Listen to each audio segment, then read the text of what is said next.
میں لوگوں کے سامنے بیٹھ کے چغلیاں کرتا ہوں، یہاں کہوں کہ چغلی مت کرو، کون میری بات پہ اثر کرے گا؟ اللہ بھی قرآن میں فرماتا ہے یا ایھا الذین آمنوا لما تقولون ما لا تفعلون، اے ایمان والو تم وہ کیوں کہتے ہو جو تم خود کر نہیں سکتے؟ پہلے کرو پھر کہو۔ تو صاحبو اپنے بچوں کی اگر تربیت صحیح کرنا چاہتے ہو تو پھر پہلے خود اپنے آپ کو کردار عمل میں پیش کرو۔ اترو آپ میدان کے اندر، انشاءاللہ آپ کے بچے بھی انشاءاللہ دین کے سپاہی بنتے ہوئے نظر آئیں گے۔ یہ جو واقعات پیش آتے ہیں نا، کلیجہ منہ کو آتا ہے، کلیجہ منہ کو آتا ہے۔ آپ اس سال کی یہ جو سن 2022 گزری ہے نا، اس سال کا بیورا نکال کے دیکھو، 1.5 لاکھ مسلم خواتین مرتد ہو گئی ہیں۔ 1.5 لاکھ کالجز میں پڑھنے والی لڑکیاں جن کے غیر مردوں سے تعلق ہوئے، بلکہ غیر مرد کیا غیر مسلموں سے تعلق ہوئے، اور ان کے ساتھ وہ بھاگ گئی۔ کیوں بھاگیں پتہ ہے؟ غلطی ان کی نہیں، غلطی ان کے ماں باپ کی ہے کہ انہوں نے طریقے سکھائے تو فلموں کے ایکٹروں کے سکھائے، سیدہ زہرا طیبہ طاہرہ کا طریقہ نہیں سکھایا۔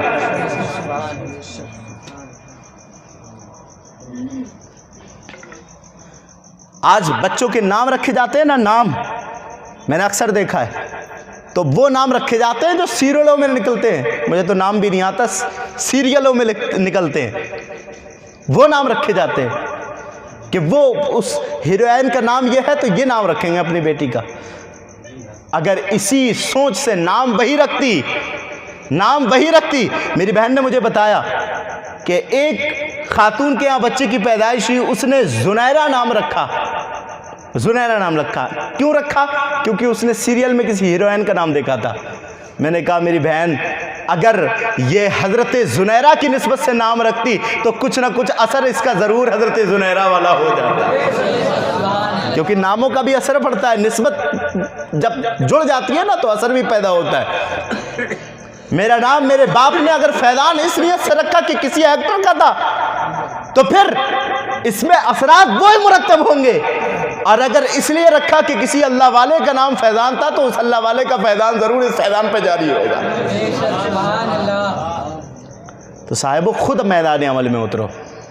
اللہ قرآن پاک کے اندر ارشاد فرماتا ہے الف لام میم، صاحب جلالین فرماتے ہیں اللہ اعلم بمرادہ، اس کی مراد اللہ بہتر جانتا ہے۔ کوئی بھی تفسیر کرنے والا الف لام میم یا اس طریقے سے جو حروف مقطعات ہیں، حامیم یاسین طاسین طٰ، ٹھیک ہے، حامیم عین سین قاف، اس طریقے جو حروف مفردات ہیں، کسی شخص نے بھی، کسی مفسر نے بھی اس کا ترجمہ نہیں کیا۔ اس کا ترجمہ یا تو اللہ جانتے ہیں، یا اللہ جانتا ہے، یا اللہ کی عطا سے اللہ کے حبیب جانتے ہیں۔ آگے اللہ فرماتا ہے تلک آیات الکتاب الحکیم، یہ حکمت والی کتاب کی آیتیں ہیں، یہ حکمت والی جس کے اندر ہر طریقے سے روشنی ہے۔ یہ اس کتاب کی آیتیں ہیں جس کتاب کا پڑھنا بھی ثواب ہے، چھونا بھی ثواب ہے، سننا بھی ثواب ہے، دیکھنا بھی ثواب ہے۔ یہ حکمت والی کتاب کی آیتیں ہیں، ہدی ورحمۃ للمحسنین، جو ہدایت اور رحمت ہے نیکوں کے لیے۔ یہ قرآن کی آیتیں کس کے لیے رحمت اور ہدایت ہے؟ نیکوں کے لیے۔ نہیں تو کچھ ایسے بھی ہیں جو اس آیات ہی کو پڑھ کر کے ایمان کو سودا کر رہے ہیں، کچھ ایسے بھی ہیں جو ان آیات کے ذریعے سے لوگوں کا ایمان بیچ رہے ہیں۔ لیکن جو نیک ہیں اللہ فرماتا ہے یہ نیکوں کے لیے یہ قرآن کی آیت ہدایت بھی ہے، قرآن کی آیت رحمت بھی ہے۔ اب نیک ہیں کون؟ فرمایا نیک وہ ہیں الذین یقیمون الصلاۃ۔ اب نیکوں کی تعریف فرما رہا ہے خود رب، کسی مفسر کی تفسیر کی ضرورت نہیں ہے، یہاں اللہ خود تفسیر فرما رہا ہے۔ نیک ہیں کون؟ اللہ فرمایا الذین یقیمون الصلاۃ، نیک وہ جو نماز قائم رکھیں۔ یہ قرآن کی آیت ہدایت کس کے لیے، رحمت کس کے لیے؟ نیکوں کے لیے۔ اور نیکی کون؟ الذین یقیمون الصلاۃ، جو نماز قائم کریں۔ جو نماز قائم رکھیں، شہر میں ہو تب بھی نماز پڑھیں، بدر میں ہو تب بھی نماز پڑھیں، جنگلات میں ہو تب بھی نماز پڑھیں، میدان میں ہو تب بھی نماز پڑھیں، ہر وقت نماز کی پابندی رکھیں، کام پر ہو تب بھی نماز پڑھیں، خالی ہو تب بھی نماز پڑھیں۔ ان کے لیے قرآن کی آیتیں ہدایت اور رحمت ہے۔ میں تو ریکویسٹ کرتا ہوں، میں نے ابھی جب میں درس قرآن کے لیے آ رہا تھا تو میں نے کچھ دیکھا، کچھ احباب اس والے چوراہے پہ کھڑے ہوئے تھے، کچھ احباب اس والے چوراہے پہ کھڑے ہوئے تھے، اور عین نماز کا وقت ہو رہا تھا، اور وہی حضرات کھڑے ہوئے تھے جو درس قرآن میں تشریف لانے والے تھے، سر پر ٹوپیاں بھی ماشاءاللہ سجی ہوئی تھیں۔ میں سوچ رہا تھا کتنا اچھا ہوتا کہ یہ درس قرآن میں آتے تو لیکن عشاء کی نماز پڑھ کے آتے۔ کم سے کم اتنا تو اہتمام کریں صاحبو، آپ پورے 6 دن کام کریں، 6 دن کام کریں آپ، لیکن کم سے کم آج درس قرآن آپ نے سننا ہے تو اس دن تو کچھ اہتمام کریں آپ، کہ آج ہم نے درس قرآن سننا ہے تو پھر کچھ تو تبدیلی لائیں۔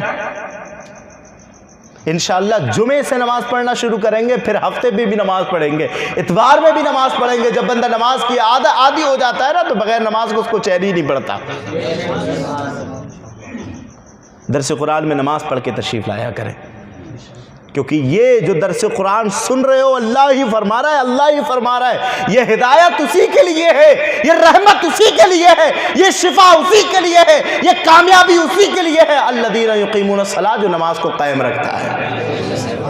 یہ میں نہیں کہہ رہا، یہ اللہ تعالیٰ فرما رہا ہے، یہ فائدہ یہ آیتیں اسی کو دیں گی، یہ درس قرآن کا بینیفٹ اسی کو ملے گا، الذین یقیمون الصلاۃ، جو نماز قائم کریں گے۔ اور صاحبو، نماز قائم نہ کرنے والے کے لیے بہت بڑی وعیدیں ہیں۔ اللہ تعالیٰ فرماتا ہے اللہ تعالیٰ کے رسول فرماتے ہیں من ترک الصلاۃ عمدا فقط کفر، جس نے جان بوجھ کے نماز چھوڑی اس نے کفر کر دیا۔ مذہب حنفی کے اندر ایسا شخص کافر تو نہیں ہوتا، لیکن اتنا بڑا گناہگار ہوتا ہے کہ جہنم کے دروازے پر اس کا نام لکھ دیا جاتا ہے۔ نمازوں کی پابندی کریں۔ ایک بڑھیا تھی نا، اس کا تیل گر گیا تھا زمین پر، چراغ لا رہی تھی، چراغ میں جلانے کے لیے تیل لا رہی تھی، کسی پیالے کے اندر وہ گرا، اندھی تھی، اور تیل جو ہے زمین نے جذب کر لیا، تیل زمین نے جذب کر لیا۔ اب یہ رونے لگی، بوڑھی تھی، اور بڑھاپے میں اکثر عقل ضائع ہو جاتی ہے۔ اب یہ زمین سے خطاب کیا کرتی ہے، زمین میرا تیل واپس کر، تو نے میرا تیل پی کیسے لیا، میرا تیل واپس کر، میرا تیل واپس کر۔ زمین نے تیل واپس نہیں کیا، یہ پہنچی حضرت عمر کے پاس۔ حضرت عمر کا زمانہ تھا، اس عدل والے کا زمانہ تھا جس کے عدل سے یہ عالم تھا، کہ اس طریقے کا عالم تھا کہ بھیڑیا اور بکریاں ساتھوں میں باتیں کیا کرتے تھے۔ اس عدل والے کا زمانہ تھا کہ جس کو دیکھ کر کے شیطان بھی گلیاں بدل لیتا تھا۔ سبحان اللہ۔ مجھے یاد آ رہا ہے، حضور صلی اللہ علیہ وسلم سے ایک مرتبہ حضرت عمر نے عرض کیا، حضور آپ نے میرے لیے بڑے فضائل ارشاد فرمائے۔ آپ نے فرمایا، عمر اگر میرے بعد کوئی نبی ہوتا تو وہ تو ہوتا۔ میرے لیے فرمایا، عمر زمین میں آسمان میں جتنے ستارے ہیں اتنی بڑی نیکیاں عمر کی ہیں۔ میرے لیے فرمایا، عمر جس راستے سے تو نکلتا ہے قیامت تک اس راستے پر شیطان نہیں آ سکتا۔ تو حضور بتائیں، جب میں قبر میں جاؤں گا تو کیا ہوگا؟ میں قبر میں جاؤں گا تو کیا ہوگا؟ حضور فرماتے ہیں، پھر قبر میں بھی تیرا ایک عجیب ہی رنگ ہوگا۔ کہتے رنگ کیا ہوگا؟ کہا جب تو قبر کے اندر جائے گا نا، فرشتے آئیں گے نا، تو فرشتے سوال پہلے کرنا چاہیں گے تو ان کو جواب پہلے دے گا۔ سوال پہلے کرنا چاہیں گے، اس سے پہلے تو جواب دے گا۔ کیا حضور کیا؟ فرشتے سوال کرنا چاہیں گے من ربکا، تو پہلے ہی کہہ اٹھے گا اللہ ربی، تو پہلے کہہ اٹھے گا اللہ ربی، اور پھر تو سوال ان سے نہیں کرنے دے گا، تو خود ان سے سوال کرے گا۔ تو کہے گا اللہ ربی فمن ربکما، اللہ میرا رب ہے، بتاؤ تمہارا رب کون ہے؟ تیرا قبر کے اندر بھی تیرا عجیب حال ہوگا. اللہ ربی، تو کہے گا اللہ میرا رب ہے. فمن ربکما، بتاؤ تمہارا رب کون ہے؟ حضور پھر کہا یہ سوال کرنا چاہیں گے، ما کنت تقول فی شان ھذا الرجل، اس آدمی کے بارے میں تم کیا کہتے تھے؟ تو سوال کرنے سے پہلے کہے گا محمد النبی، محمد النبی صلی اللہ علیہ وسلم. فمن نبیکما، میرے نبی تو محمد صلی اللہ علیہ وسلم ہے، بتاؤ تمہارے نبی کون ہے؟ کہا عمر جب تو یہ کرے گا نا تو پھر جو نکیرین آئیں گے سوال کے جواب لینے کے لیے، وہ رب کی بارگاہ میں عرض کریں گے مالک ارسلت الینا ام ارسلت الینا، مالک ہمیں ان کی طرف بھیجا گیا ہے یا انہیں ہماری طرف بھیجا گیا ہے. اس عمر کا دور تھا، اس عدل والے عمر کا دور تھا. اللہ اکبر. تو وہ بوڑھی گئی، کہا حضور میرا تیل اس زمین نے جذب کر لیا، مجھے میرا تیل واپس چاہیے. حضرت نے خط لکھنا شروع کیا، خط، اور خط لکھ کر کے بوڑھی کو دے دیا. کہا جس زمین کے ٹکڑے پر وہ تیل گرا ہے اس زمین کے ٹکڑے پر یہ خط رکھ دیں. کہا ٹھیک ہے حضور، مجھے میرا تیل واپس ملے گا؟